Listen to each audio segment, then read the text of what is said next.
Hello, everybody, and welcome to episode number 12 of RollPlay Far Verona. We're back. We're here in space. Max, you're alive. Thank you for not dying in the interim. It's good to see you. Hale and Hi, Hardy. how are you? So, at what point did you infect yourself with the con pox, my boy? Do you know? Did you touch someone who was sniffling? No, I don't actually know. I'm the only person I can trace it back to is if I had to be around, or like when I was around somebody that was sick, was Burke Black. But I didn't like touch, I didn't shake his hand, I didn't elbow rub, I didn't do nothing like that. And he's the only one that I know that was confirmed sick that I was like in proximity to. So unless it was like an airborne thing, he's like, like.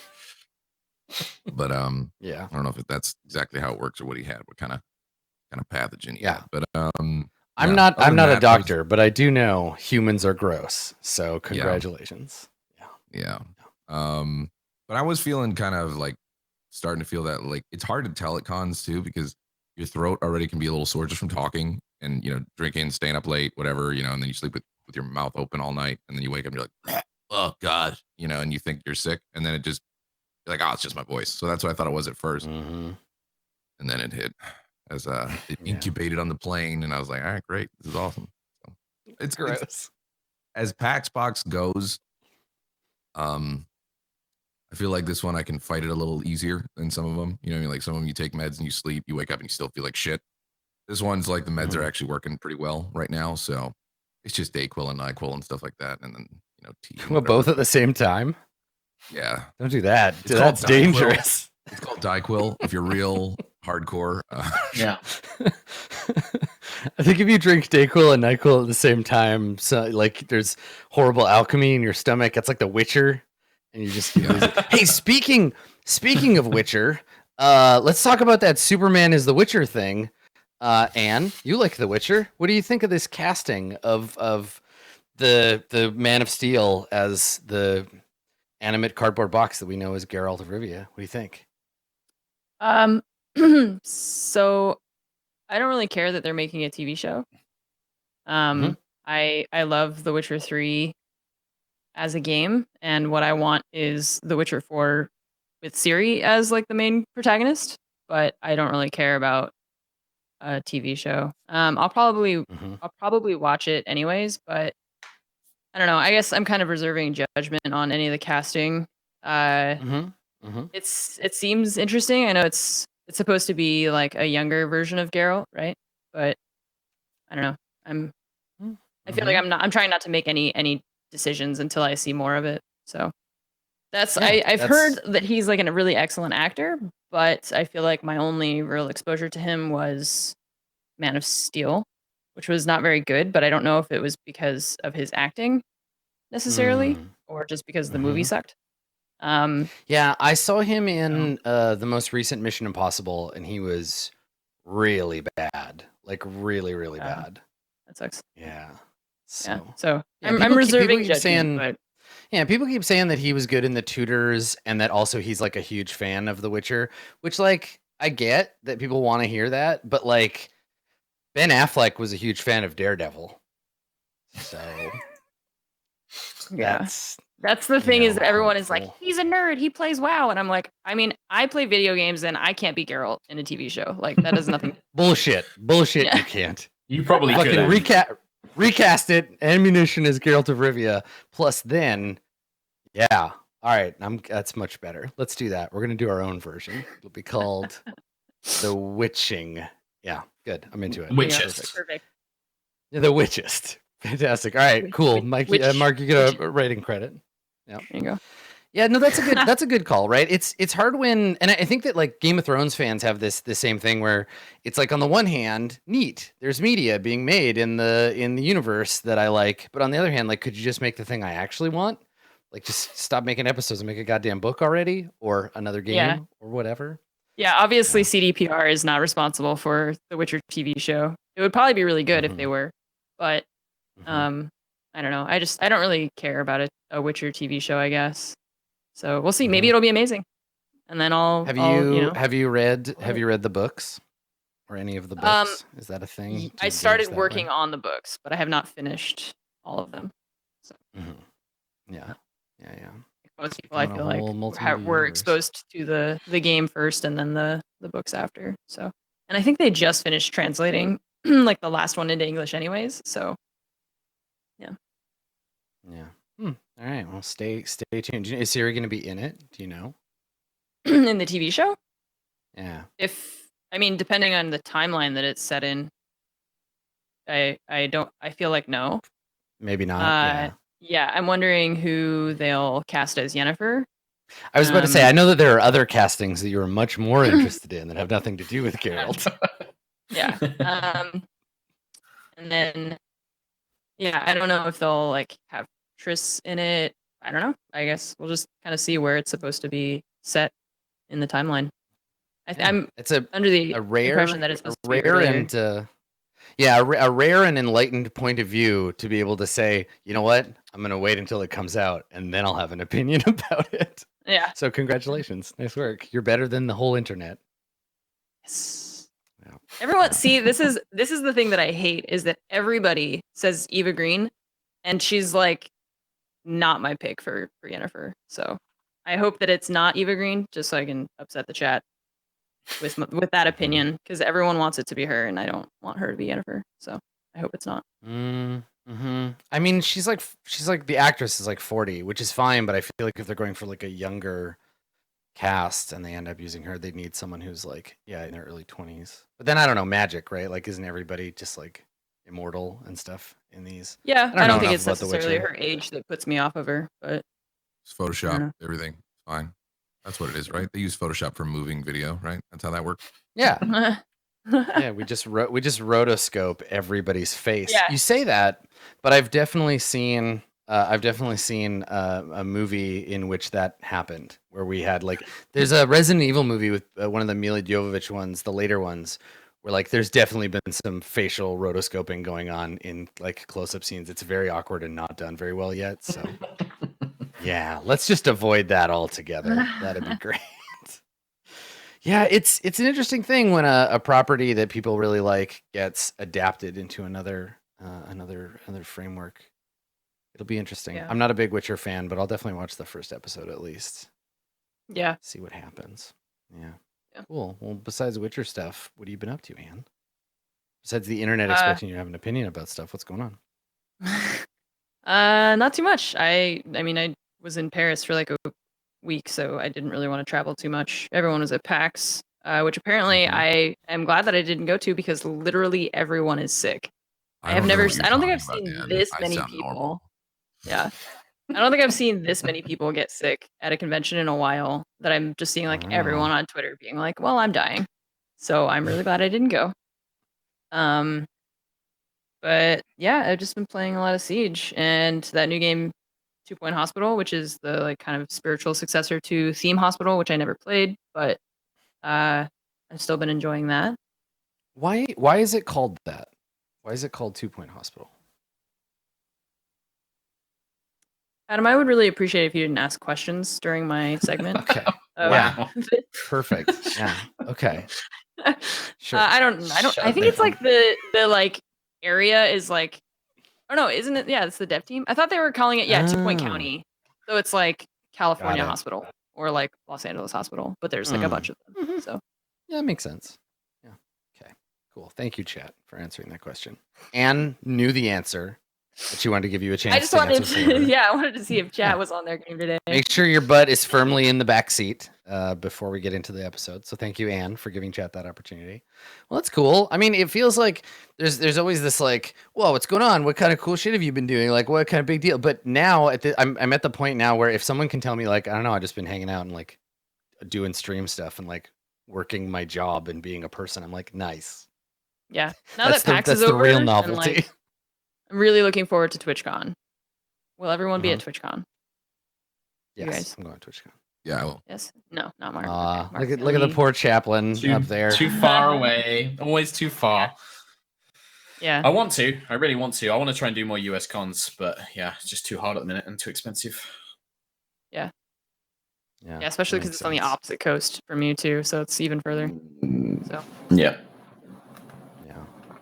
Well, what kind of exciting things are going on in the old UK that you can get up to? Mark, tell us about some things that we should be jealous about because we're all the way over here in the continental North America. Not really that much, to be honest. No, just kind of like yourself. I've actually just been cracking on with things, really. Nothing too exciting going on. We have just started up a new D&D show, but I can talk about that when we do the post out thing. You could literally just talk about it now. You could tell us about it now. It's okay. It's just part of their whole streaming schedule. Like they're doing all these new shows for the new module Dragon Heist, and we're doing one of those. It ended up being a lot crazier than I expected. It was meant to be this Mission Impossible James Bond style game, and it's very quickly become more like the kind of power, like you got the Austin National Powers versions, like Austin Powers, or like I Spy or whatever, like one of these kind of zany madcap movies. It's very quickly become that. Mm-hmm. So that's it. I feel like that's a fairly common experience for dungeon masters and game masters, where you come to the table and you're like, I have this idea for like a fantasy epic, and it's going to be so cool, and it's going to combine like the gritty fantasy of Joe Abercrombie with like the high fantasy of Tolkien, and then your player's like, my character's name is Captain Fartbutts. He's a fighter, and he hates everybody, and you're like, oh, Christ.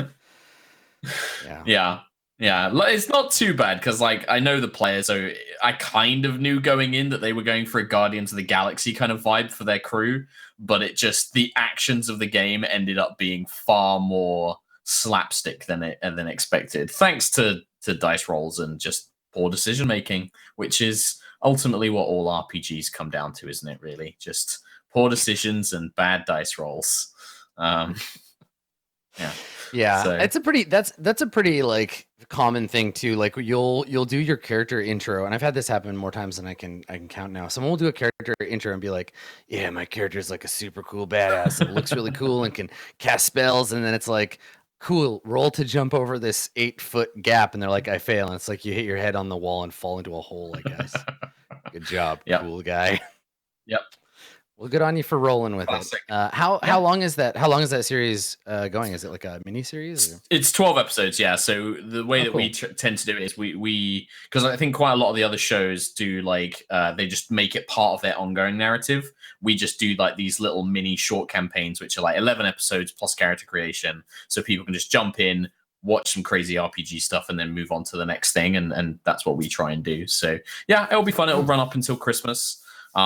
And it's always nice to just do more RPG stuff. Like I'm also, one thing which I'm doing this week is I'm starting up a Stars Without Number game off stream, which we're just playing for fun with me and a bunch of friends from the High Rollers and Hat Films and those guys. We're just going to play it for a laugh, and that's going to be really cool. So I had a lot of fun with the faction creation and the system creation tools in the book, which was really, really cool. So I'm looking forward to that. That's going to be fun just to play without any stream or cameras and just play for fun. So that's going to be really cool. Yeah, I've completely lost touch like with that universe. I don't know what it's like to play RPGs for fun anymore. Yeah. Bronze, do you like play off stream? Do you have a RPG game, or do you play like with friends in real life? I feel like we normally end up doing board games instead of RPGs, just because like nobody ever wants to GM because that's like work. So we usually. Do you think so? Yeah. Do you think it feels like more work than playing? Well, usually the game master becomes the de facto like organizer, and then it's like wrangling cats, and at some point you start to feel like you're everybody's manager, trying to see, Mark gets it, like trying to. I don't think I'm going to make it on Thursday unless we start at 2. And then you have to text everybody to see if they're going to be able to start at 2 on Thursday instead of 12. And then get back. Well, no, Maria's got soccer practice at 3. So it's got to be at 12. And it becomes like this, like. Listen, it's always falls under Maria. GM. Fuck you, Maria. Guilty. I'm still sick. I'm here. Goddamn. You're a champion, Max. You're a champion. Yeah, that usually falls on the game master, and if you become this like I don't know. Nobody wants to organize that. Whereas if people don't show up to like a board game night, nobody cares. Nobody's sitting here like, now we only have 4 players for Mice and Mystics. You've ruined the game, Mark. It's like, no one cares. We have 4 instead of 5. Like, we'll just, you just change it up. So now I just want a sound clip of you saying you've ruined the game, Mark, so that I can just post it in chat every once in a while. I think that'll Somebody come. can clip that. Yep. Yeah, that'll come in handy later. Let's just save that one. That'll be good. We need that makes sense. Ago. That makes sense. Yeah. I feel like board games as it's the one kind of game that I have not yet just like turned into a stream thing. Like I play video games on stream. I don't really play off stream. I play role-playing games all on stream now. But yeah, board games, I'm still kind of like that's true. That's the thing. When I go to cons, I just like bring a stack of board games. Yeah, it's still like a safe haven, and there's never that much investment. And nowadays there's like tabletop RPGs or rather like board games that mimic tabletop RPGs pretty closely. But the GM is like a book. And so you read from the book and then you work through the scenario together. And it's like tabletop RPG light, which is, like Mice and Mystics, the one I mentioned. That's the one I play for a lot of my friends who want that RPG itch, but they don't want the commitment or the involvement of the tabletop RPG. Did y'all ever play any of those the 4th edition D&D board games? You remember those like Castle Ravenloft or Wrath of Chardalon? Yeah. Yeah, those games are pretty good. I feel like that was a better implementation of the rules in 4th edition than the actual role-playing game. Like those board games were probably the best thing that came out of Wizards in that whole period. Yeah, and I think I like 4E. I just think they made a better board game. Yeah. There's like even some Lovecraft, like Arkham horror style stuff that is also falls in that vein. And I think there's a few Pathfinder board games, but I haven't played those other than the deck building one. So yeah, you've also got like all the legacy stuff. Yep. Yeah. Cool.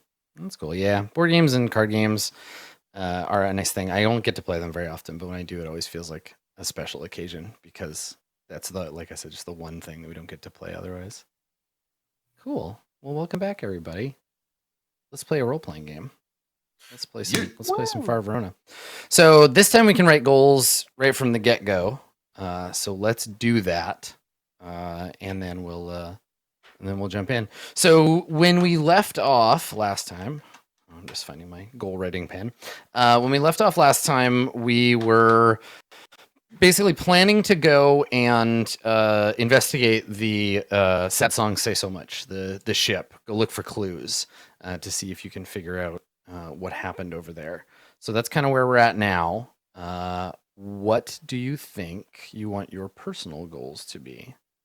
Anybody have one they want to jump out, or should we just go through and like workshop them?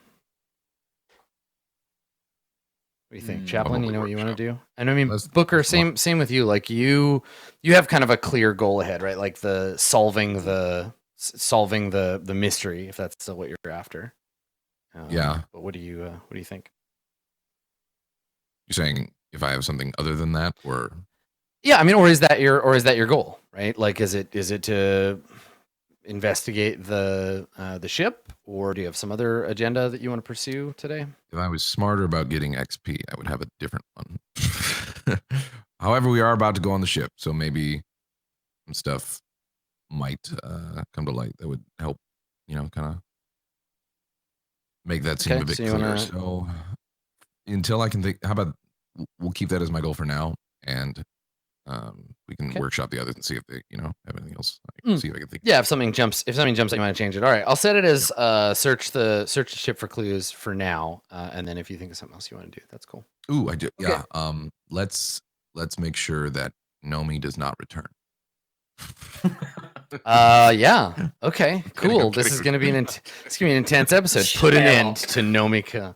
Yeah. I don't know what happened, Richter. She just fell out of the spaceship into space forever. Counter goal, Nomi? Do you? Wait, is that actually going to be your goal? I'm pretty sure it's not. I saw Max waving his hands in panic. Though I also, I I have several messages here in Slack from Max. Oh, really, Secret Max? message going on. That's your plan, huh? All right, I definitely won't tell them. So anyway, what do you think? Let's see. I want to find. We didn't find that the guy's sister. Sorry, their names. Yeah, you don't know if he's on if she's on the ship Concordia. at all. Yeah. Yeah, you don't know much about her yet because you submitted the request but hadn't gotten any information back. Right now, the thing in front of you is like the derelict ship with its injuries. The dude that Booker was thinking about going to arrest, right? That guy where he got interrupted right before, Sunil, and then you have the ship as your other vector of clues. Okay.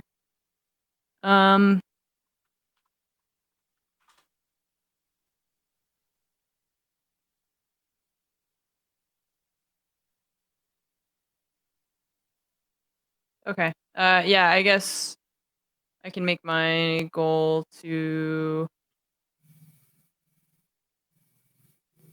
not like locate the duffel bag. There's a missing duffel bag from the ship, right? Yeah. He went. Yeah, you saw him get on the ship with a bag, but did not see him return with it. Right. Yeah, so in my either the bag was the source of the explosion, or the bag is still somewhere on the ship. So I want to like figure out. I want to either find the bag or figure out if it was the source of the explosion. Solve the mystery of the bag. Yeah, totally. Okay. All right. Valencio? So there was one thing which we learned last time, which I think Valencio wants to try and find the answer to. But I don't know if this will work as a goal or if this is too narrow. But I want to know why Shadi was heading to Orpheus. Because I don't know, like, Anna, how much would I know about, like, the planets? Because obviously I read a little bit on the wiki about what kind of planet Orpheus is, and it seems a weird place for this guy to go. So I think the chaplain is curious why he would want to go there. I don't know if that's too short-sighted. No, that seems fine. That's a thing you could do. Okay, so figure out why the synth was headed for Orpheus. Mm-hmm. Okay, yeah, sorry. He doesn't need a name. The creature. That's the right. thing. Okay. Cool. All right. And our Emira, Kieran, what do you wanna do? I think my goal is probably going to be to dispel any suspicion that the crew might be feeling towards me or like my involvement in this sort of attack. Like they're suspicious of me outside of that. Obviously, I can't control that, but essentially to make sure that by getting to the bottom of this, like any doubts about my involvement will become like, clear. Right. So you're less interested in justice overall and more interested in making sure that your name is kept clear. Right. Okay. Justice is great too, but right now I have no, illusions about the fact that I'm also under suspicion, most likely, if these people are smart. So I'm gonna try to make sure that, yeah. Okay. Cool. Like as a player, that makes me so suspicious. Right? I want to absolve myself. Well, really, my goal could be that no one is suspicious of me ever. Yeah. Well, okay. It's weird. Kieran's like, goal is just act totally human. Just make sure everyone knows what a totally a human I am. Well, on a serious note, though, basically, like the synth sort of like said something that directly conflicted with what I said. So I think the only person who really doubts me is probably the chaplain, because the synth said we're like homies, and I was like, no, we're not. And so now people are like, well, were you colluding with the enemies? So I guess, yeah. Okay. All right. So let's talk about this ship situation. So we get our establishing shot at the beginning of the episode of the Prudence in orbit over Hira, the beautiful cloud covered surface of the planet Hira, and the prison moon kind of in the distance, and in between them, the smaller but much fancier looking ship. The sad songs say so much. It looks like it's carved out of like lapis. So it has these sort of gold veins running through it. It's this big, beautiful blue luxury liner, and it's floating in space, and it's got a big old hole in the side. So there's a chunk of the hull missing, and and it just looks like a wound on the side of this beautiful hull. The ship currently has some kind of like automated Crux patrol drones, kind of like floating around it. We see these armed unmanned space vehicles, keeping a command perimeter, sort of in the shape of a tetrahedron around the ship. And as you approach in your shuttle, one of the Prudence's shuttles, you can see in the virtual space in augmented reality there are warning lights, basically saying like this is a controlled zone. You need Crux permission to get within a certain distance of the ship. Obviously, you have that. I assume everyone is there. Are you wearing? Like, there's not going to be any atmosphere. Is everybody geared up already? Do we see you sort of in mid preparation? Who is with you? What's the scene on the inside of the shuttle? Probably Booker's made like suiting up, getting his helmet on and everything, checking gauges, checking temperature and all that stuff, making sure all of the vitals of the suits and air pressure is good. Okay. Yeah, Chaplain's probably putting on an armored vac suit. It's like one of the Crux ones. Okay. Yeah, that sounds good. So yeah, it's my assumption that everybody is going to be going onto the ship. Yeah. So I would be suited up as well. Okay. All right. So let's take a quick look. So if you have if you're going to wear a vac suit, if you have like worse armor, go ahead and change it. In fact, like just change your armor to a vacuum suit. Armored vac suit. It should be AC 13, I think. Yeah. I was just going to keep mine the same, Adam, because secure clothing's AC 13 as well. Yeah, if your AC is the same, that's fine. But yeah, these are fairly form-fitting spacesuits, reinforced with armor. They're in the Crux, like black and purple.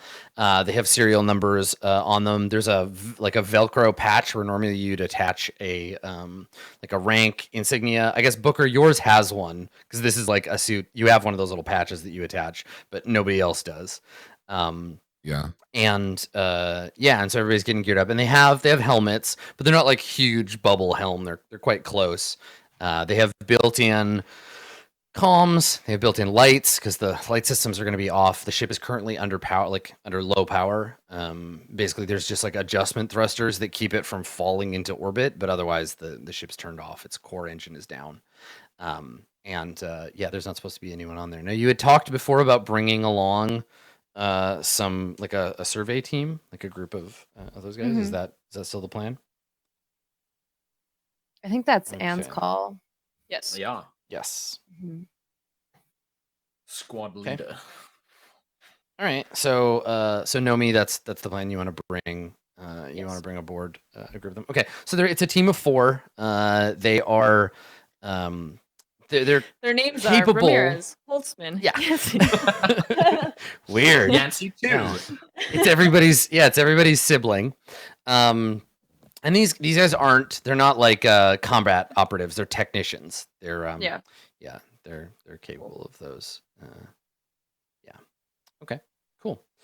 So great. So you have those guys, and they are with you. I guess like Kiran, are you piloting the shuttle over there?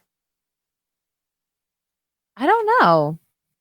Or do you have somebody else doing that? I mean, it's up to you.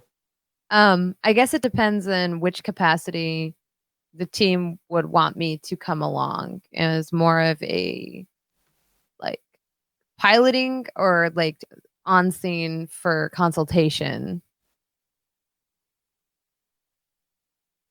I guess I could do both, but I feel are you you are like a pilot. Like that makes sense Yes. for you to pilot the shuttle. So Yes. I think it would be kind of both. Okay. Like you would be like you would pilot the shuttle because then we don't have to worry about having a pilot as one of our like surveyor red shirt dudes. Right. I didn't think about that. Okay, yeah, for sure. I can pilot us there. But then I would also want you to like be helping with when we get there too. Yeah, for sure.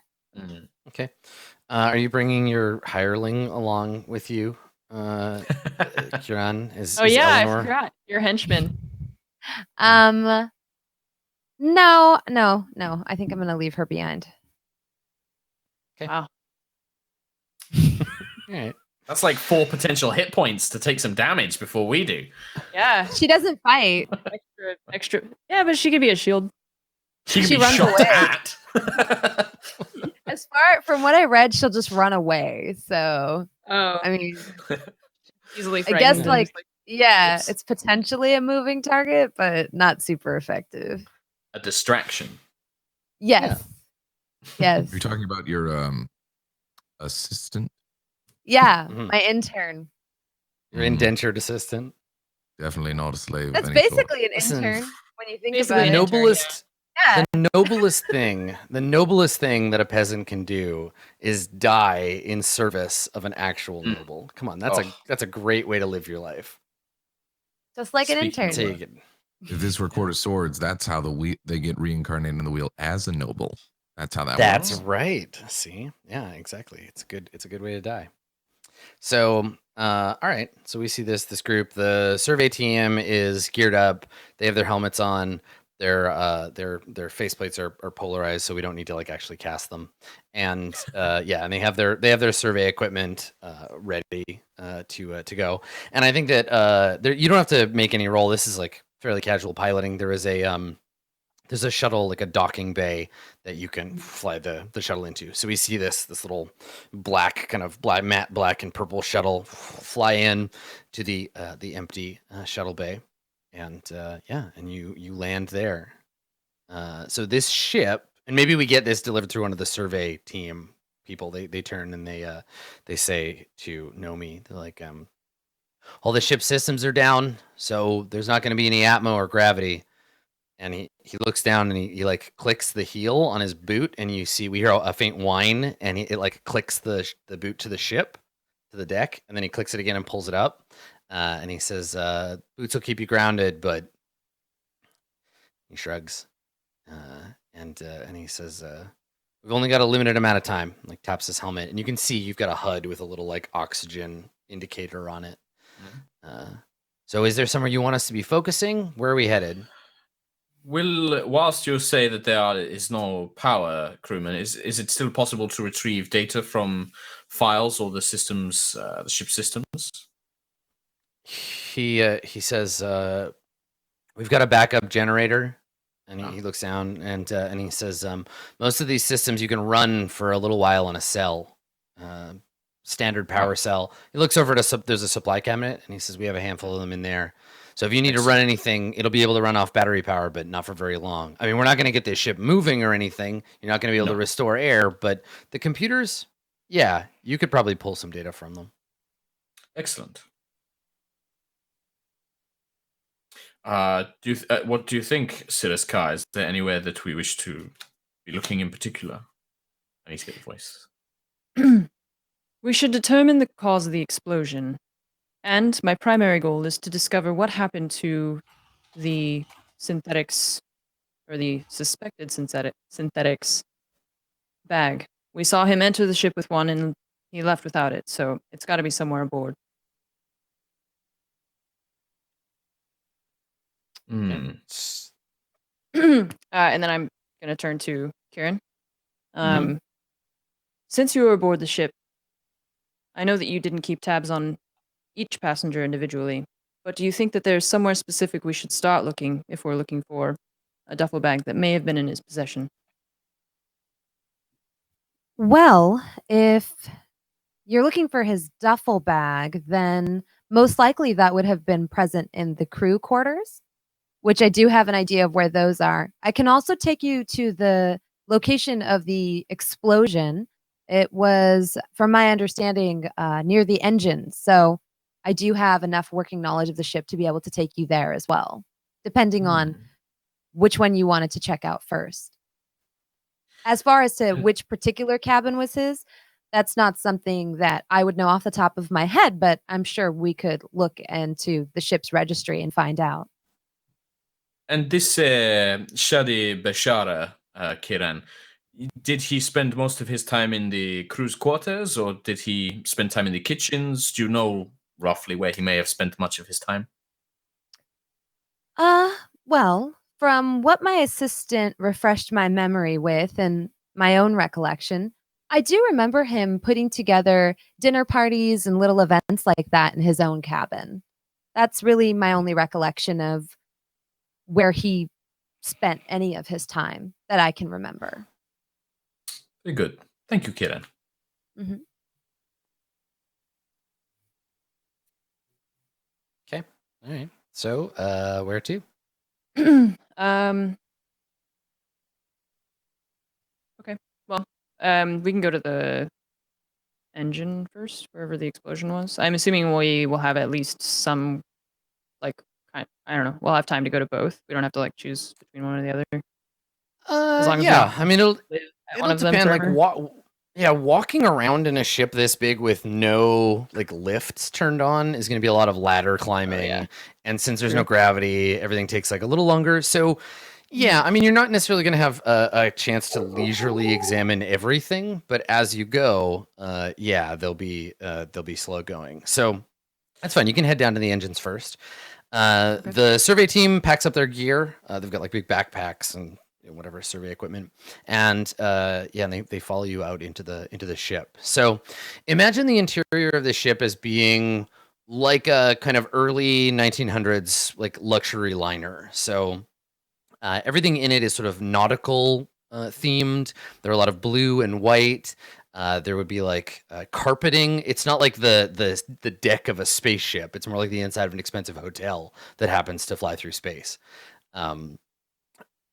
It is, however, contrasted with the eerie silence of the vacuum, right? So all you can hear is your own breathing. All you feel is like the vibration of your boots clicking and unclicking from the deck as you walk. The occasional click of the comms coming on and off as people are talking back and forth. And and as you walk through, I think that you probably see occasionally like an object or piece of other sort of debris float by, like a serving tray kind of drifts by and reflects the light of your shoulder-mounted lamps. That's contrasted with the kind of underside of the ship. So you follow this hallway till you get to a junction. And the survey team opens a service door that leads into the it's like stepping backstage. So all of this, while clean and Spartan, is much more like what you would expect from a derelict spaceship, in that it's all just like brushed steel and metal, ceramics. You're in a much more enclosed area, and you're climbing up and down through the kind of rigging of the back of the ship. And you are heading towards the engine, which is sort of like down and back towards the thrusters. And as you go, I think for the most part on your way there, there's nothing of much surprise. It's an abandoned spaceship. Are you looking for anything along the way, or just kind of trying to get there as quickly as you can? I think the only thing that the chaplain would potentially be looking on the keeping an eye out for is, whilst we've been told that this was sabotage and an accident, like, I think his natural instincts would be to look for signs of a fight or a scuffle. So any kind of stray fire or any signs of any signs that it didn't go according to the official story. Booker is doing the exact same thing as well. He's not entirely convinced with the story that was presented for how it went down. So yeah, just seeing if there's anything that isn't consistent with what the official record says. Okay. All right, cool. So let's have you guys make a roll then. Whichever one of you wants to make the roll, doesn't matter to me. It's going to be a notice roll with wisdom, and whoever is helping, you roll first against a difficulty of 7. Do you want me to help you? Because this is more Booker's thing. Sure. Yeah. Sure. Okay. I'll try and see if I can give the assist. Okay. So that was you get an 7. additional. Yeah, you get an additional +1, Max. Cool. Cool. Hey. Yay. Okay, great. Yeah. All right. So it has all of the appearance of a ship that was abandoned quickly. You walk by an empty quarters, and you see the floating remnants of a meal, just kind of like hanging frozen in space. There's a room you walk by whose door is open. It froze open when the power went off, and there's a trunk open, and kind of spilling up into the empty vacuum are clothes, just sort of strewn. Somebody's like underpants just hanging in space. It looks like there was an emergency and everybody abandoned this place, but there's no sign that there was a scuffle. There's no like bloody handprint on the wall or like damage from weapons. You don't see like laser burns on the walls or anything. Yeah, you don't see any evidence, at least so far, that there's any kind of scuffle. Not on your way towards the engine room. Would have loved a bloody handprint. Yeah. We know. Very Dead Space. Yeah. So you're headed down that way, and and I think it just has this sort of quiet eeriness of having been abandoned quickly.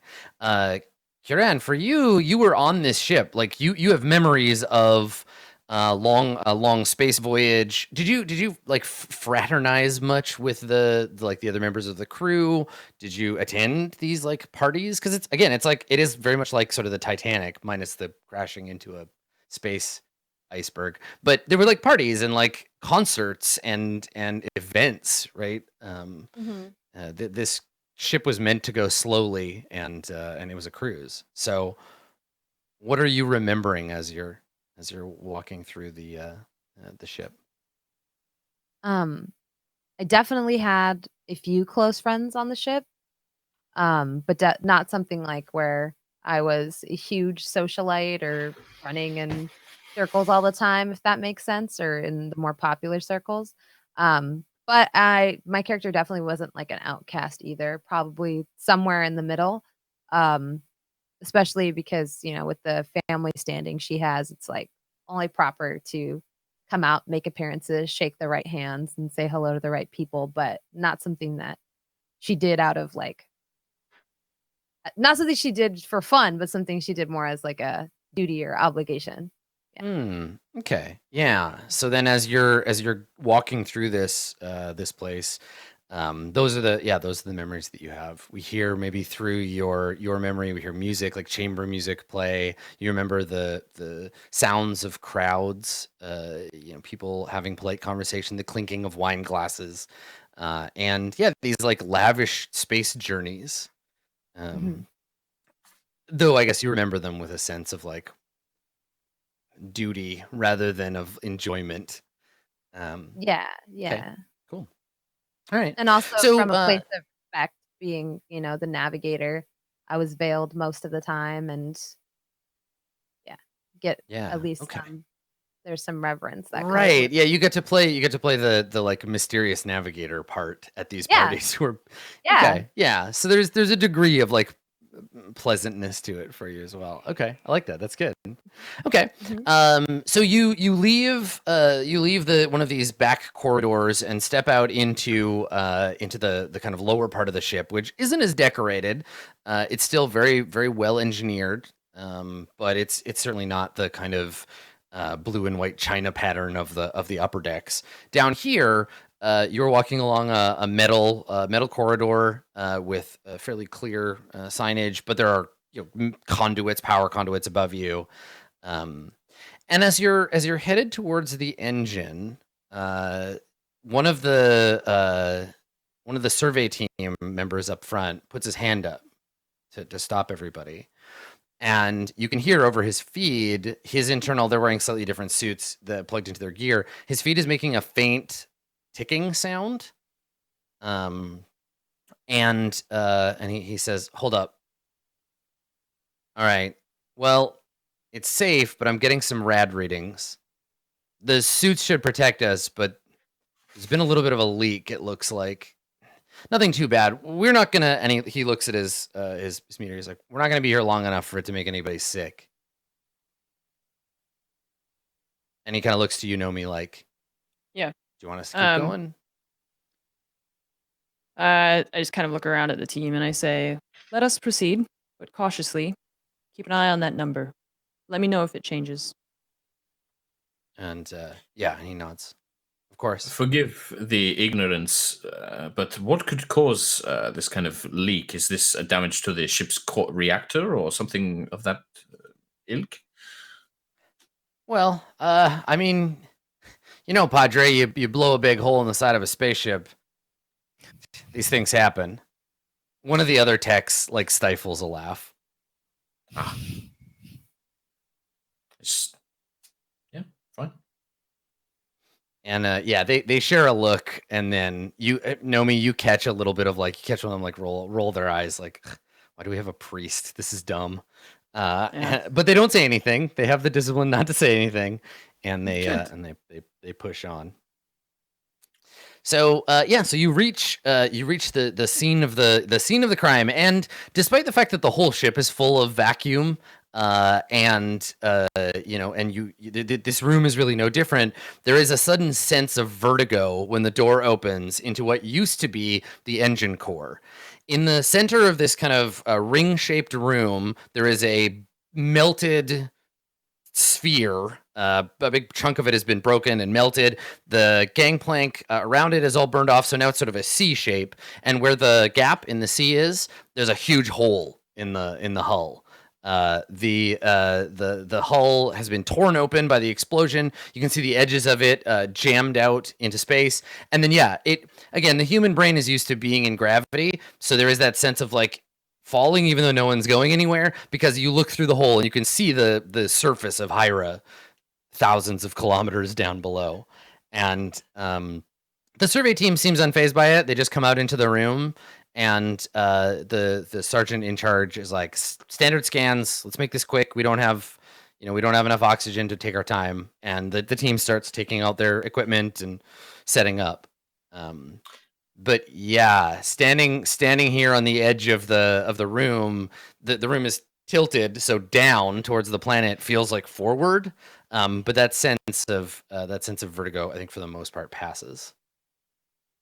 Adam, did you say, sorry, with the room, so there's a hole in the side of the hull, but not the core isn't damaged. The core is yes, it is. Yeah, that central sphere is the damaged core. Yeah. Right. Okay. Yeah.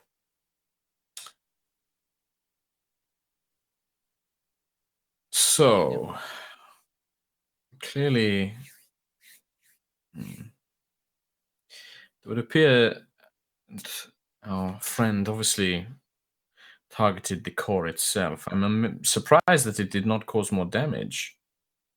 I would have thought an explosion in a reactor core would have done considerably more damage than this. Perhaps his goal was simply to disable the ship and not to completely destroy it. I mean, this ship is essentially totaled. Ship doesn't go without an engine, so it was incredibly effective in destroying it, essentially. The hole might not seem that impressive, but it can bring the entire ship to a halt. It is more, I would have expected damage to the core to have caused more human casualties, perhaps chain reaction or explosions throughout the ship. Just my thought process on this is simply, why has this synth disabled the ship? Why do they attempt to...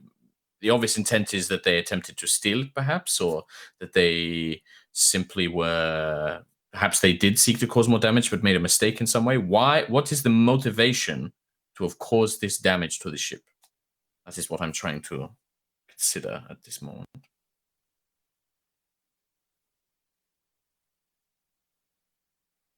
Why are you so sure that the synth's intention was loss of life and not merely to create a diversion to escape? Because the passenger bought a ticket to a location. I would have expected them to why the need to escape unless they'd been discovered? If they were simply passing as a member of the crew, why the need to escape? So either they were discovered and tried to make an escape, but then that raises the question of what was on the bag that they brought on board. If they brought explosives, my initial gut reaction is to causing some sort of damage or perhaps to obtain the ship in some way. This is all obviously dependent on, we do not know. I'm merely thinking out loud. I apologize, it's a bad habit of mine. This is also a discussion that doesn't need to happen right now while we're on limited oxygen. We can simply observe, record, and I look at the survey team and discuss once we get back. Yes, of course. Okay. All right. So let's have somebody. We'll treat the survey team rather than making them roll. Let's treat them as gear that allows you to make some rolls about the ship. So they're going to pull information about this particular scene, and if people have a roll that they want to make, if they want to make a notice roll, they want to make a. You'll have access to the engineering computers. You can make a program roll. What is everybody interested in? Who wants to make rolls in this case? I would like to access sort of the ship's logs or diagnostics to see what happened just prior to the blast or prior to when the alarms went off. So yeah, what, just so I can tell was everything, I don't know how to put it into words. I just want to access the ship's diagnostics and maybe even surveillance. Okay, well, why don't let's do what we usually do with these kinds of searching rolls is I'll get you to roll, and then you can ask me, you can just ask me questions. So I think in this case, if you're going to dig through the logs of the system, it's a program roll with intelligence. Oh, that's not going to be a good roll. Okay, so we see Kiran head over to one of the consoles that has a faint bluish glow coming from it. The survey team has run a battery into the system so that you can access at least the engineering logs and any kind of diagnostic data it has, which allows you to do this. So roll with a +1. Kiran, everybody who's investigating is rolling with +1. Okay, all right. So I'll give you a 7 worth of information. How much? What do you want to know? So I guess my first question would be, I'm assuming the entire ship is under surveillance because that would make sense, or at least the common areas. So I think on a ship like this, here's the thing: the ship is meant to carry nobles, and for the most part, nobles will spy on each other, but insist on not being spied on. So they're like, how dare you? I respect my privacy is to be respected, while secretly looking at everybody else's shit. This ship is a luxury liner full of nobles. So yeah, it's not really very well surveilled. Okay. In that case, can I get a roster of the crew, who would have been scheduled to work in this compartment at the time that the explosion occurred? Yes. Yeah. Yeah, there's a manifest for the crew that was active beforehand. So basically in cooldown mode, it's a shift of 1. It's one person on active at any given time. They just come and go on rotating shifts. They were in orbit over Hyra, basically refueling and just hanging out, giving people a nice view of the Crux homeworld before their next jump. And so it was on very low maintenance. There was one person. Their name is Tech Officer Marlowe. So Marlowe was the officer on duty prior to the explosion. Okay. So while the Amira is digging through the records, what's everybody else doing? I'd like to try and figure out what specifically caused the explosion, whether it was a device or whether it was caused by some sort of sabotage specifically. Okay, all right. So yeah, let's have you make a notice roll with intelligence, and you get a +1. And you walk over to the survey team, and somebody is running a scanner over the core and taking readings. Yeah. Okay, so you go over there, and what do you say to him? I guess considering that their attitude before, it's more just kind of looking over their shoulder, probably, and just kind of maybe asking, sort of trying to think of what I'd be asking rather than trying to work out myself as well. Probably just kind of asking if the, where the explosion originated from, and that kind of stuff, like your CSI kind of, where did it start from, and was it caused by a device, or did it look to be some sort of technical sabotage? But yeah, so I will tell you this, even on like, you're not capable of picking this stuff up. Like, you look over their shoulder at the data pad, and it's a lot of like chemical compounds and energy readings.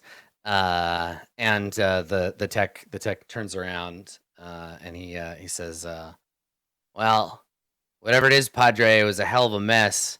I mean, I don't know if they intended to make such a... And he looks around and he's like, it's amateurish work, really.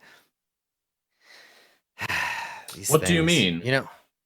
Well, like, look, and he points at the core and he says, you want to blow up a ship like this, you point the explosion into the core. There's plenty of unmixed fuel in there, hydrogen, things that like to go boom. It's really easy if you get access and you have the right explosives, but this thing is pointed sideways, and he points at the wall, and you look right, you follow his arm, and he looks right out the hole, and he says, but if you want to blow a hole in the hull, you put the bomb on the hull, not on the core. It doesn't make any sense. And it was a device specifically that caused the explosion. Well, if you want to call it that, I mean, maybe they were trying to make it look like an accident, but again, miscible fuel, it's right there. You just cause the wrong kind of spark, and so you could have done that through engineering. You don't need a bomb for that, but that's definitely what this was. External explosion outside the core, and he gestures at the core, and he says, if you fucked that thing up right good and blew a hole in the wall, pardon my language, Padre, I just hate these things, Of course. And I tap him on the shoulder and just kind of give him a reassuring nod, and no offense taken at the language, and just a very quiet, like, thank you for explaining it to an old Padre. And he says, yeah, sure, I wish I had more to explain. And kind of shakes his head and goes back to his readings. Nomi, Booker. Booker's just been listening to that conversation because he was going to do the same, thing. Just confused as to why. He's just trying to process that information as to what that means. Yeah. Do you want to do like a Booker Vision CSI type of thing where you like look around and? Yeah. Okay. All right. Hold down the right bumper and then just walk real slow around the engineering room. Okay. Yeah. Make a notice roll with intelligence. Actually, notice roll with wisdom, because you're scoping out the place rather than like using book knowledge. Okay. All right. Yeah, 7. I will tell you this. You've seen bombings before. You've seen like bombs planted to cause damage. It looks to you like this bomb went off like in the wrong place. Like, it looks like either it went off before it was supposed to, or they planted it wrong. It's an amateur job for sure, or it's meant to look like one. And confirming what the guy said, like, if this was trying to blow up the ship, they would have done it one way. If it was trying to blow a hole, they would have done it the other way. Yeah. It's hard to gauge what they were trying to accomplish, but they did manage to damage the core enough and breach the hull enough not to destroy the ship or kill anybody, really. But because this one person on board, maybe you don't know if they're alive. Kiran would have to check. But do you have questions from doing your little walk around? Do you have a question you want to ask me? I guess I'd be trying to determine. I mean, I don't think there's any way for me to determine based on the stuff that's here, but whether or not the synth, if there's a way to figure out the synth did this, or if it was someone else. I mean, have we even tried to tap into any sort of feeds that like monitor this room to see what the activity was like? I mean, they would have done that, I would imagine. So this ship doesn't have security cameras, really. Like, it has a entry camera over the main entrance to monitor passengers coming on and off the ship, but nowhere else really has any security. The information that you can get on the current ship is like power output, internal sensors that keep the ship running, but not a lot of like keeping an eye on people by design because of the nature of the ship. Stupid luxury liners. They didn't know, think it was right? prudent Stupid. to have a camera in the most important room on the fucking ship. Yeah. It's just not. It's not in the Just budget. sucks. They spent all their money on like fancy wallpaper. The wallpaper does hotel look carpet. nice. Even scorched. Really nice. Very expensive wallpaper. Yeah. Okay, so we're getting that it's either done by a super amateur or meant to look like it was done by a super amateur. Yes, that is correct. Or possibly interrupted before they could finish planting it on the core. Right. Mm-hmm. Yeah. I guess then Booker Nomi? just as he's surveying, he's like, doesn't make any goddamn sense. Says to himself and just kind of keeps stroking his beard through his glass. Tink, stroking your helmet. Yeah, he does like a oh no. Thunk. Shit. Nomi, what are you doing? I am watching the rest of the team and just kind of like listening to the conversations that are happening, kind of observing. And I think if there was something that I would be like specifically looking for, then I would be kind of scanning to see if there's like visually scanning to see if there's debris or anything that indicates like anything that would be remnants of a bomb or of like I because my question was it the duffel bag? So like if there was like a strap or something that looked like it could have been, I don't know. Yeah, make a notice roll. We're looking for physical clues. And yeah, take a +1 because you have the survey team helping you out. Okay, what thing am I wisdom. using? Wisdom? Yeah. Okay, cool. Was that me? Oh no, that was just roll 20. Okay. Okay. All right. So same jam. So yeah, I think that you look around. You're searching for clues. There doesn't appear to be any shrapnel from the bomb. There's no like casing fragments or anything that you can find. They might find like micro fragments of this stuff with the scanning gear. But you do find a like a Valen like an authority badge, like a little essentially like a name tag, but containing RFID information. And it's fallen under one of the consoles, and it's got like the House Vela sigil with some markings indicating that it's part of like a technical crew, and it has like an employee number on it. Okay. You find that it's fallen off. Yeah. Is there a way for us to take that back with us, or because of the radiation we can't? No, you could take it. We could take it back? Okay, cool. So I'll pick it up and pocket it, I guess, or put it in like a bag or something to take back.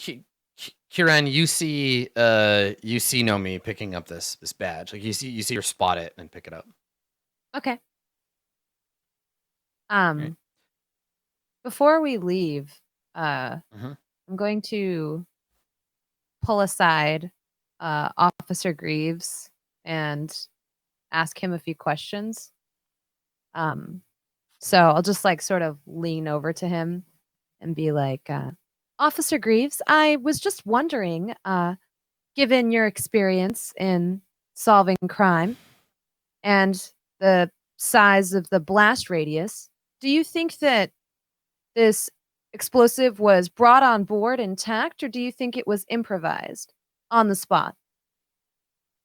Or would we need chemical readings to ascertain whether it was the former or the latter? I don't think we need chemical readings for this. This was an amateur job. Would have been way too much of a notice, even for a luxury liner, to have a already intact explosive device. Had to have been amateur and cobbled together by whatever they could find, or some bits and pieces that they brought on board that were easier to not be detected. Yeah, and that's 100% the case, right? There's no way you could smuggle an explosive onto the ship. Like these guys have they have terrible security by your standards, but every ship has like chem sniffers and stuff in the airlock to make sure somebody doesn't bring a bomb on board. So yeah, they must have, like you said, like found a way to hide or shield it, or they assembled it on board.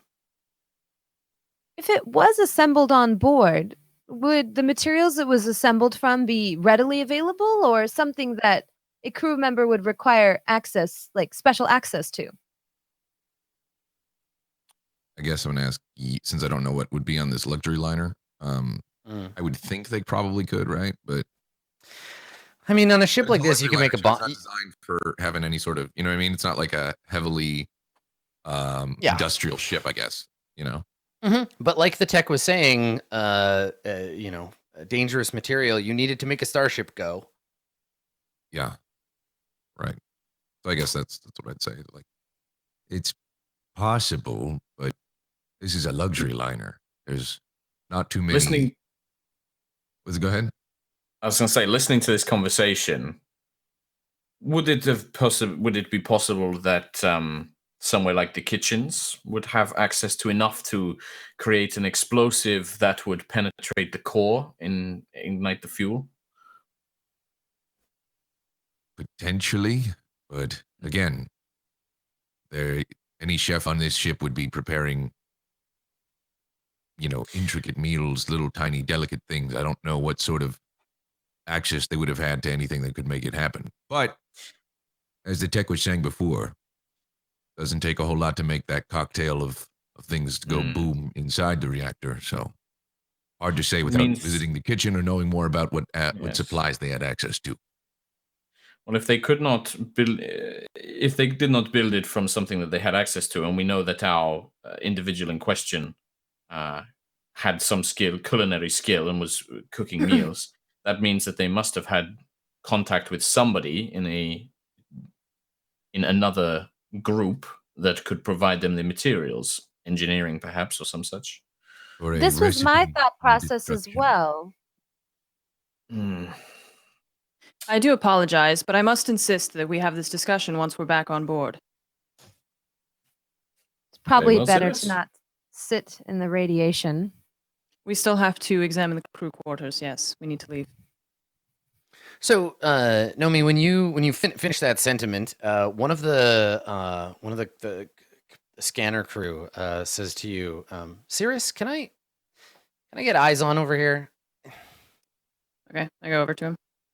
Okay, so he's pointing at one of his pieces of equipment, and it's got the ship on it, and he points and he says, "You see that lit up area? That's us. I'm plugged into the power grid of the ship. That's the battery we have plugged in so the Amira could check the computers. But look," and he gestures, "look over there, and you see another area of the ship that's like slightly like lit up." And he says, "Somebody else has a generator plugged in on the ship." And now I could be nothing. Maybe it's one of the cabins.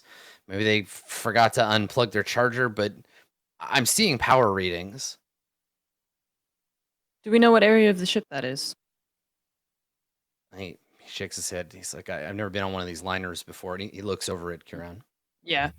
Kieran, your help, please. And I kind of wave her over. Mm-hmm. And what would you like to know? Yeah, so you look at it and you see the slightly glowing section. Mm-hmm.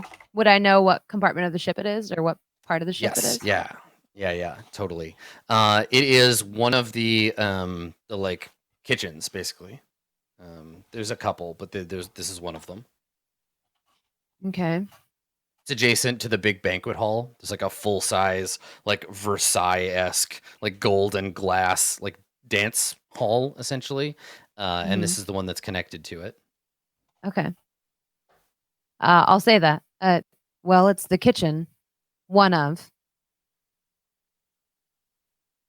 I don't believe anyone else has authorization to be on board, correct? We should probably check this out right away.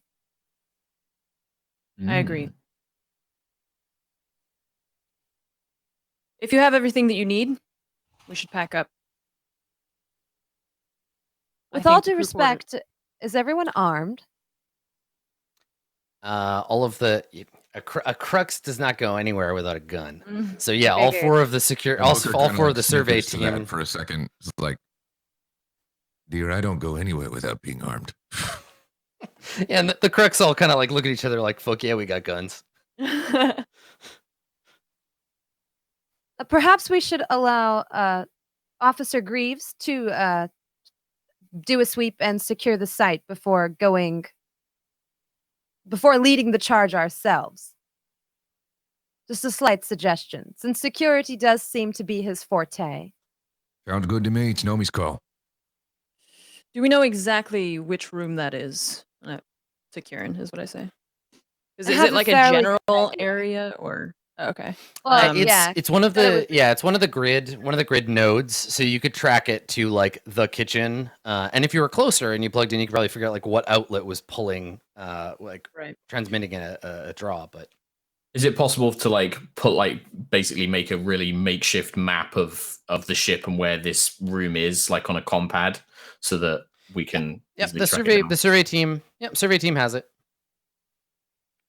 Cool. I'm just wondering. Do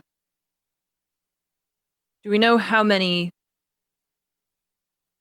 ways there are to get to that room, and therefore how many there are to get out? Oh, so you want to take like a tactical assessment of the map? Yeah. Okay. Yeah. So the map is a grid map. It's a power grid map. So it's showing the ship, and you're seeing like power lines, basically like where the flow of energy runs from the core out.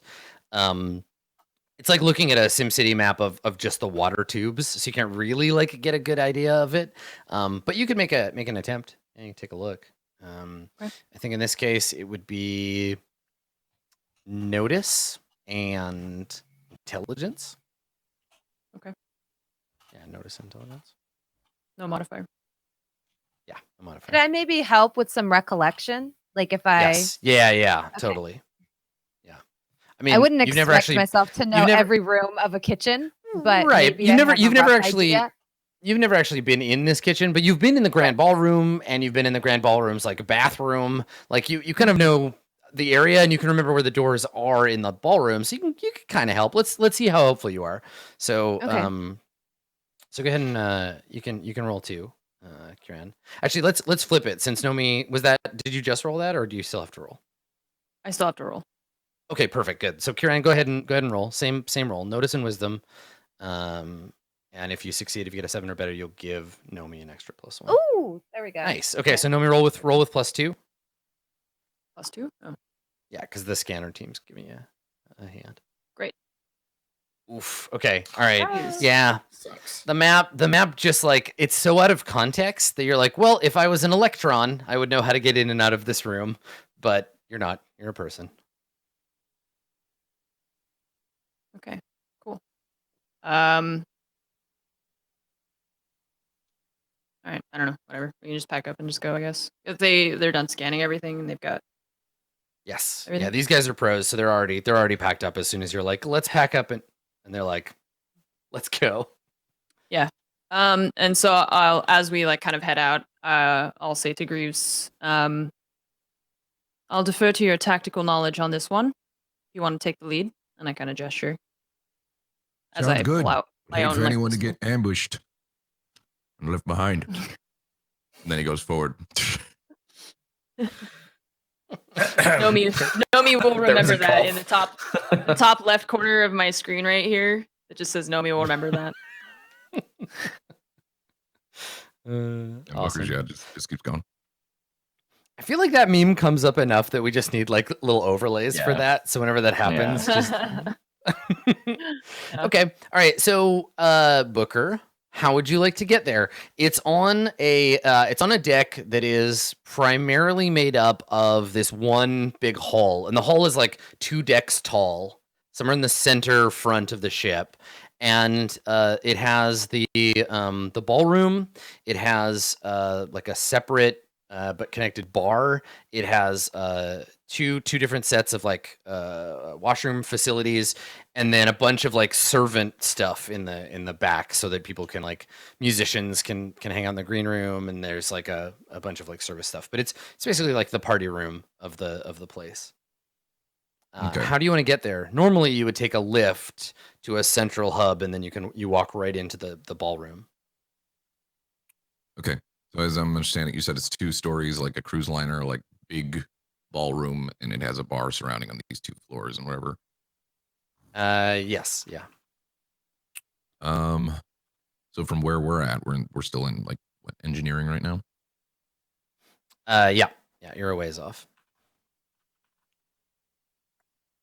Obviously nothing's working. Are we using like grav boots right now? Yes, yeah. Okay. Booker then would probably enter whatever closest he could on the ground level there. If there is any access point there, like I'm assuming there is. Yeah. Like you can get anywhere on the ship by climbing up and down these ladders, but it takes time. Yeah. Couldn't we technically take the elevator shaft and just turn off our grav boots? Yep. You could. Yep. No. That's not dangerous, right? It's just a DX.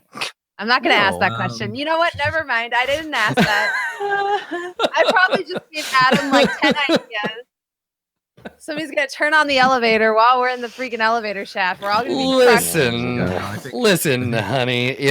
If I needed you to come up with ways to make a spaceship dangerous, I would be in the wrong line of work. So anything you can think of, I got it covered. Yeah. Booker's probably going to not do the elevator shaft just so that way if something does go bad, he's not stuck in a shaft.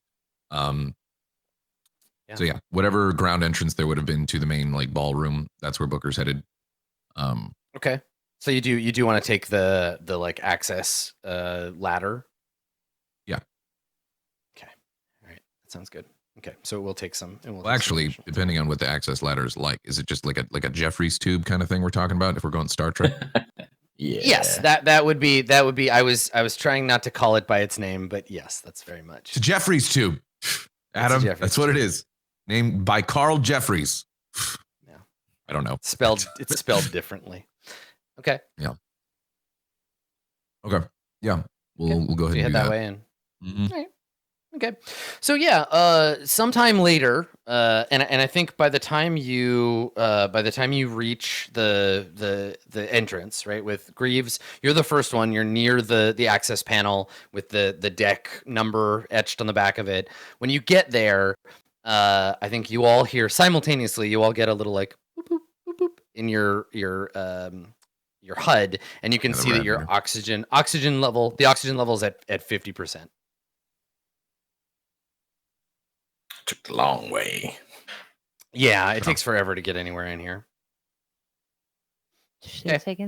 So here you are, Booker. All you have to do is just like pull the release, push the panel out, and climb into the hallway. Yep, that's what he does.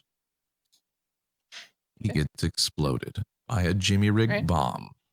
So you reach up, you pull the release, you push the thing out, it floats out into the hallway, and yeah, there's like you just crawl out. You can see the lush like cloth of gold and maroon carpeting, and you can see this big hallway ahead, and you can pull yourself up into the antechamber before the ballroom. I was so certain you had that Jimmy rigged. Yeah. Yeah, he does so cautiously. If anything, he turns down like his lights and stuff. Is there anything on the HUD that probably not, but is there anything on the HUD that like is enhancing, you know what I mean? Has like night vision sort of thing? They're not. No, they're not. Yeah, they're not tactical suits. They're just an armored vac suit isn't tactical. Yeah, armored vac suits. No, it's armored, but it doesn't have like a bunch of like it's not power armor. No engineers thought it would be a good idea to have any sort of night vision on there. Can you switch the lights on the suit to like a handheld unit, so then you can like cover it up with your hand when you need to? Like kind of like it's a shoulder mounted. Yeah, shoulder-mounted illumination beam goes straight ahead of you. Okay. All right. Yeah, I guess he's just gonna try to dim his light a little bit so it's harder to see.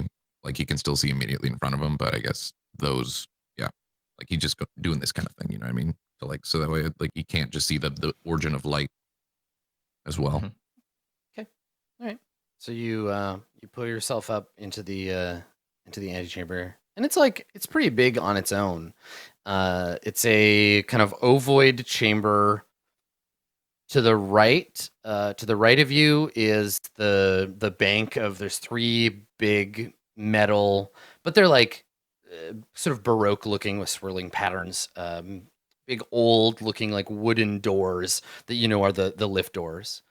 There's a bunch of furniture out here that has that is like floating. So like you see a big divan, big expensive looking divan, kind of like floating in front of you.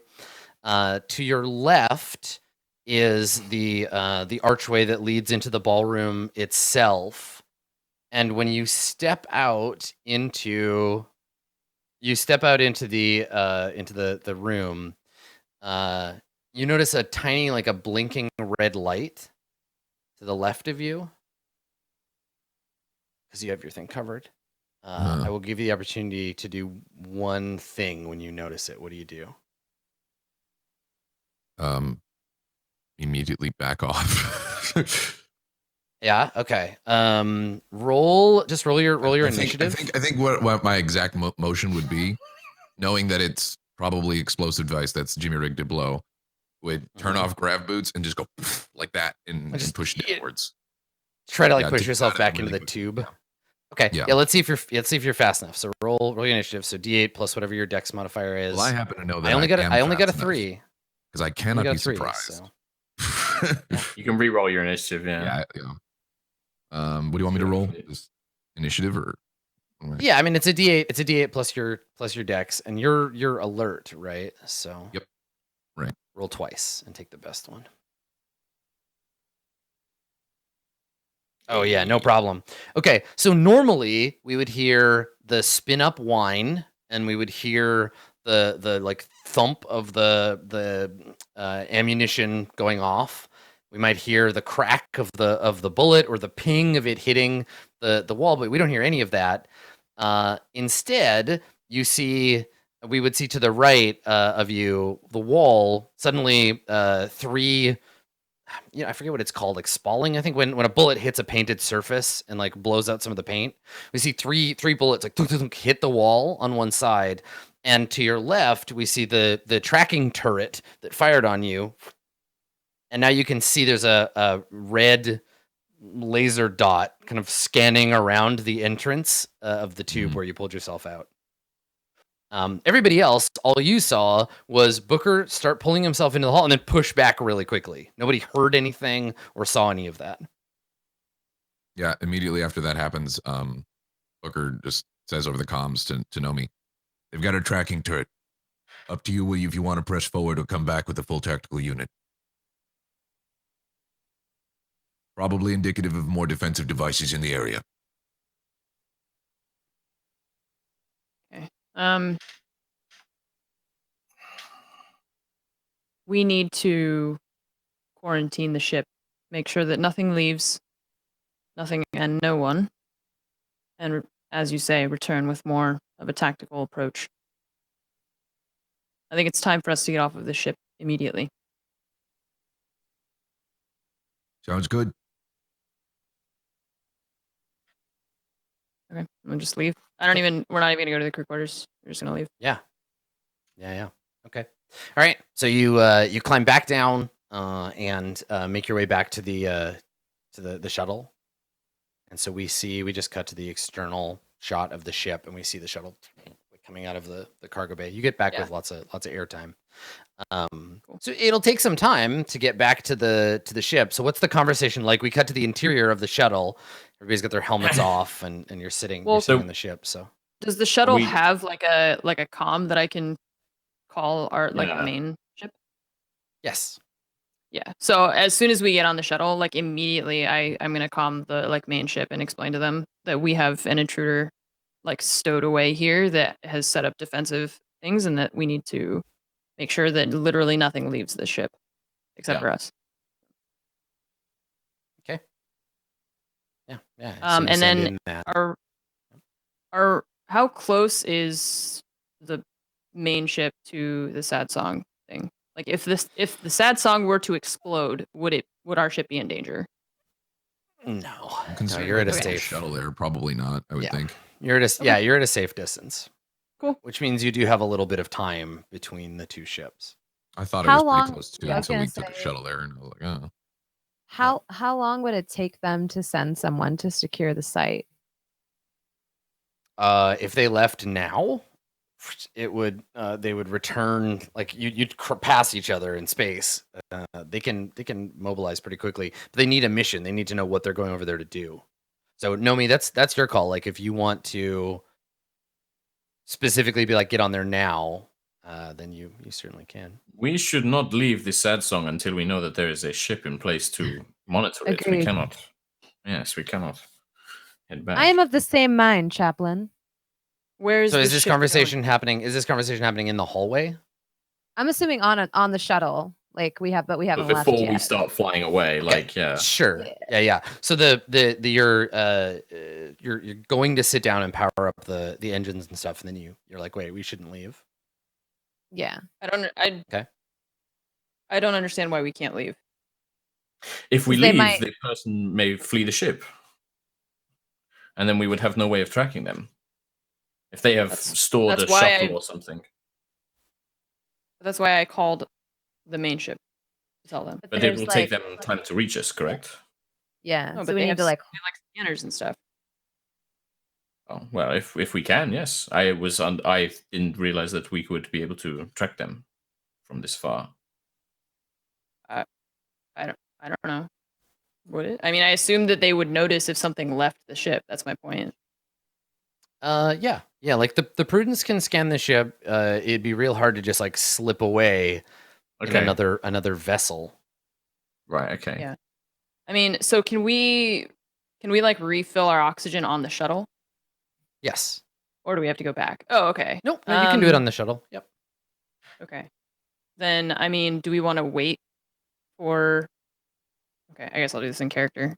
So as you guys are like expressing your concerns, and I kind of like, I guess I just got off of the like thing with them, so I'm just like holding it in my hand. And I say, do you prefer to wait and investigate ourselves once the crew gets here, or should we return and let them check out the situation for themselves? I would like to be Mike and- present. I believe we should oversee the operation ourselves, especially You have given my experience knowledge of in the combat? vessel. I do not have experience in combat, but this at one point was my ship to care for. So, therefore, I feel it my duty to find out what happened aboard my ship to my crew. I'm inclined to I'm stick also- around as well, considering that I and the one that was in there at first, I have the most knowledge as to where the turret's coming from. I got no problem refilling oxygen and babysitting until the cavalry comes, as it were. My concern if we leave now is while the Prudence may catch anybody who tries to slip away in a shuttle or some such, this person has obviously, whoever it is on board, has displayed some skill in being able to avoid detection by holding themselves up in the abandoned ship. They must have access to supplies to set up this turret. And my concern is that they will either try and destroy evidence, or they perhaps will try and hide and escape another way. I have some combat experience, and if what Agent Greaves explained about the turret is true, I may have a way of bypassing it that will not put too many people in danger. If there is an easy way to disable these things, I am not very technical, I'm afraid.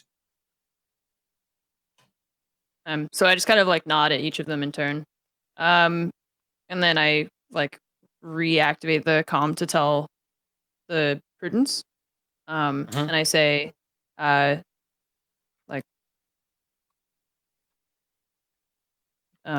we need you to send a crew, combat armed and ready to disable any booby traps or like devices. that might be aboard. We're going to stay here and make sure that no one leaves. As you say, Cirrus, I'll have a team put together for you now. Cool. So I guess we just wait. Yeah, is that the plan? You just want to like hang out on the shuttle till reinforcements arrive? It's up to you, Silas, Yeah. if you wish. It is your order. How long is it? for them to send us- It took you an hour to get over here. Oh, okay. Then yeah, I guess we could just wait on the shuttle. I don't want to explore too much if we don't have anything to like scan for bombs or whatever. All right, cool. So you, what's everybody gonna do for that? You have an hour. So you want to like refuel your oxygen tanks. Are there small arms on the shuttle? Could I pick up a laser pistol? Yeah, sure. Yeah. So I'll take one of those and start, examining it, making sure it's all ready. Get some cells. Start loading up my suit. Okay. Maybe take a brief moment in prayer at the back of the ship. Of course. Okay. Kieran, anything you want to do? Yeah. Is there any way I could consult with the other members of the crew and show them sort of my understanding with that digital readout of the layout of the ship and start maybe going over places where we might want to position troops or how we can set up a perimeter and do like a more effective sweep so our crew doesn't go into a trap? Yeah, make a lead roll with intelligence. Okay.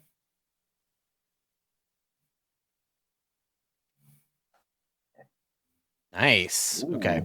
All I'm a right. good leader. So yeah. So like taking a look at this thing and like coming up with a plan and like trying to think about how you're going to orchestrate everybody.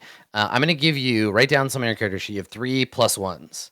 You can use Okay. them on any role related to the like storming of the kitchen and like that scene. Hang on to those +1s and then just let me know when you want to use them. You can also give them to other people. You can be like, I'm going to give, Nomi a +1 on this roll or Booker a +1 on this one.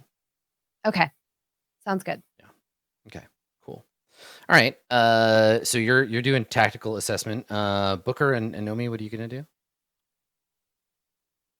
I mean, Booker would make I- sense for him to be a part of that tactical assessment as well, and like the turrets here, blah, blah, blah, speculating where other turrets could be at, and just kind of planning. Probably mention something about like a dampening field that could be created from the crew that comes over. If that's not so, he would actually jump on the comm and say that, like. Okay, what do you want? What are you looking for? You tell me if this is possible. I mean, since we know that there's automated turrets that are set up there, if the crew that comes over, the tactical crew that comes over, brings some sort of dampening device to potentially disable those turrets, so that way we don't have to worry about, Oh, some kind of like ECM EMP. thing, like a something that, like, has, like, a countermeasure.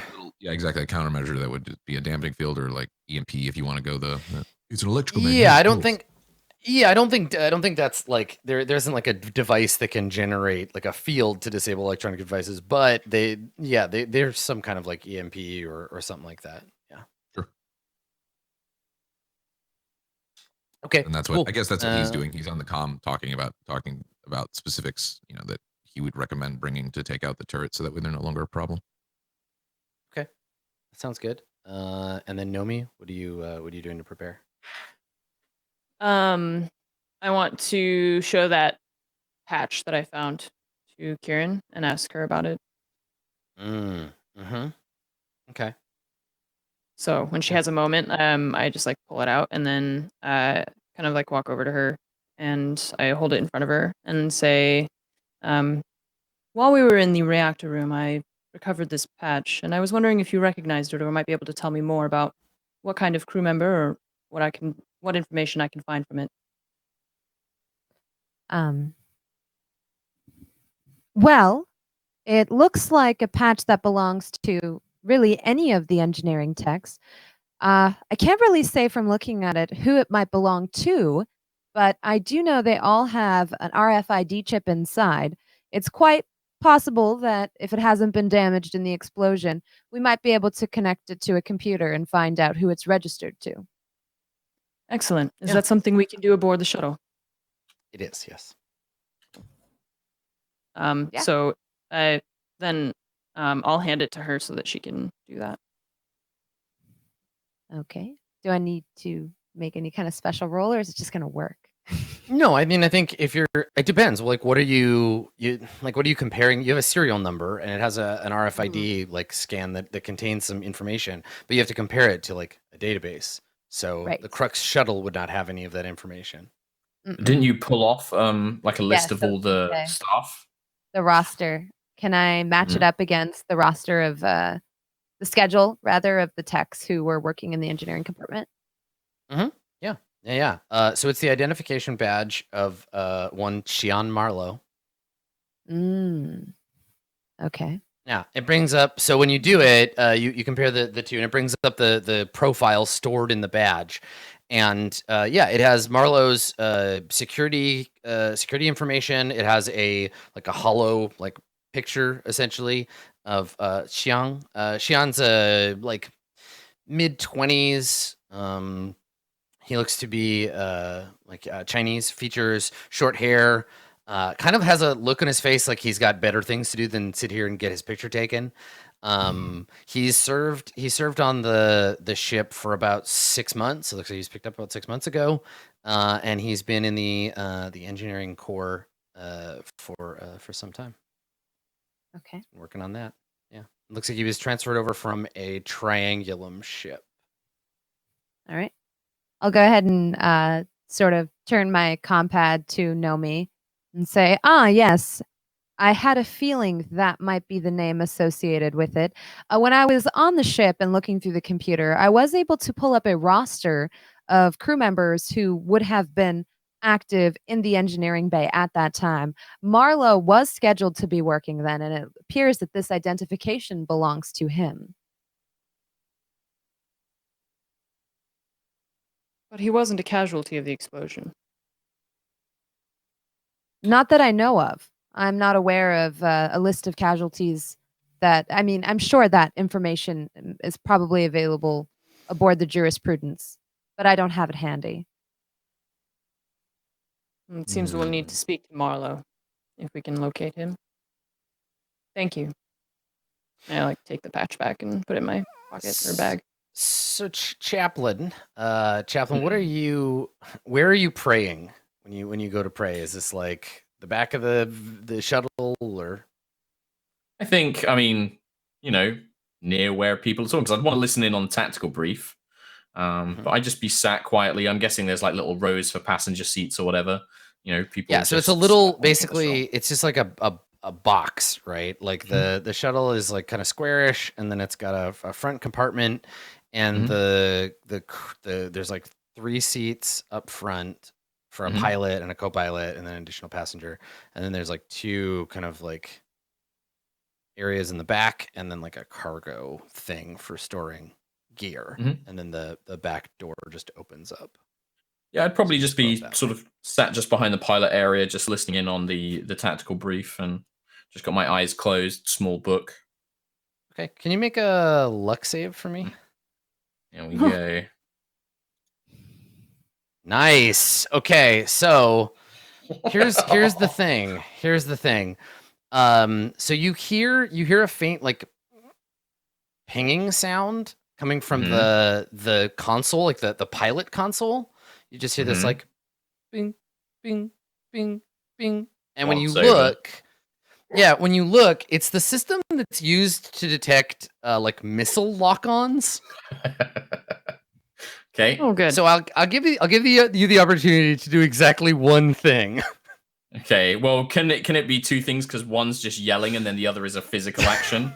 Sure. Activate fucking I basically like activate the vac suit helmet, and I yell missile, and just like slam that on. Hit the deck. Yeah. Well, no. Like get your suit. Hit the deck and get your vac suit. Like get your anti-pressure on. Okay. Everybody roll your initiative. Let me clear the turn order, just because I want to see at what point what things happen. So go ahead and roll initiative. Initiative is just 1d8, right? There's no. Is there a quick thing? It's a for D8, it? Oh, yeah. if you have a dexterity modifier, but there should be something on this sheet too. Take the 9. Nomi, Booker, Kieran. I had a +1 to that, and I still only rolled a 1. Yeah, you did bad. Don't you have a +3 for something or whatever? Okay, so Nomi, you got an 8. Booker, what did you get? A 9. That was your better of the two. Okay, Kieran got 2. Chaplin got 7. All right, let's see how I do. New friends. Yeah.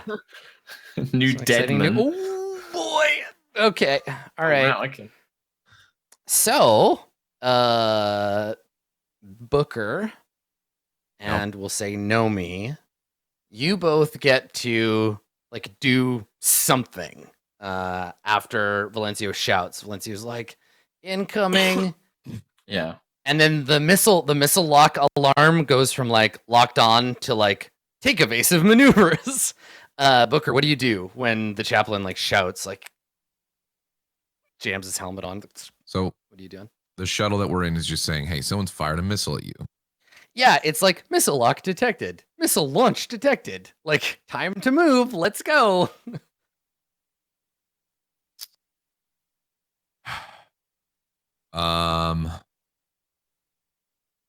Okay. Would it be possible? This is Booker's first thought, depending on how close the missile is. Obviously, it's not on us yet. Would there be a way to decompress, or if not, just like blast thrusters from the front at the last possible second, so the missile goes like that? Create a burst that violently shoots the shuttle backwards, so that way with the yeah, hope I mean the shuttle. So the idea here is if we stay inside the shuttle. So it's either so you want to jump, you want to like, yeah, you want to jump into the cockpit and basically just like jam your foot on the gas to move the shuttle, so that it's not where the missile was. Yeah, but at like the last kind of second, you know what I mean? Because if you do it too early, yes. If you want your action to be wait until the last possible second and then do that, yes, that's fine. That could be your action. I'm into it. It's either that or ditch the shuttle and then we're stuck here, Okay. Nomi, what are you doing? Is there a big red button that has duct tape on it that says shields that I can just snap to activate no, shields? the shuttle does not have shielding outside of its own armor.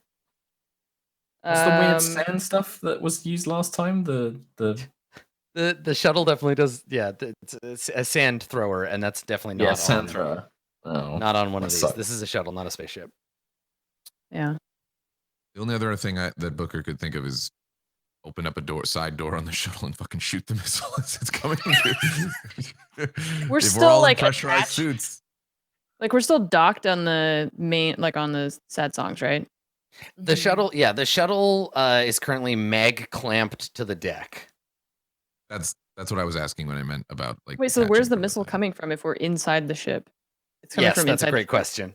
Yes. Oh. So what are you gonna do? You have like a split second, right? You have a second to do a thing. I'm gonna activate my thing, I guess. Wouldn't we have already activated our suits anyway? There's oxygen inside the shuttle, so you probably wouldn't have your helmet on. Okay. But like as part of your action, you can jam your helmet on and like hit the button, and then you want to just take cover. Yeah. Okay. All right. So yeah, we see we cut to the outside of this your little matte black like Crux cruiser sitting in the area, and there is a the pinging sound goes from like missile lock on detected to evasive maneuvers, and then we see from a pile of crates, we see just, and it's all silent because it's in the vacuum, right? We just see this like trail of smoke left behind as it's an RPG as it comes ripping out from between these two canisters and comes flying towards the ship. So Booker, you wanted to jam on the acceleration. Is that the plan? Well, I mean, I knew that there was. That's why I was asking, like, to decompress or fucking detach from the shuttle while simultaneously like firing, whatever thrusters or whatever, basically everything that the shuttle has at the last second. Essentially, if this were a car, your operation would be to take the e-brake off and step on the gas as hard as you can. Yep. That's the plan. Okay. All right. Mm-hmm. Make a pilot check. Oh, fuck me. She said something about +3s that you were able to give away, something like that. I forget that's only for. I was gonna say he said that's for only when for this. It's for this. Yeah, the storming of the tactical stormage. Yeah, he would give you things that is only applicable to something that you get to use after you solve this bullshit that he's sending us. All right. Here we go. Okay. Wait. Oh, when I roll that with what? Intelligence? Wisdom? Dexterity. Dexterity. Okay, sure. Great, we're all done. Okay. All right. So you're like fuck, and like you jam on the thing, and the system of the shuttle is just like Sir, you are attempting to remove the brake. Yeah, right. Like it is unsafe to remove the brake while another system is like evasive maneuvers, and you're like shit, and like hit the thing, and the chip like jars. And if you I think that's it. I don't think there's any other option here. So let me fire this rocket launcher at the side of your vehicle.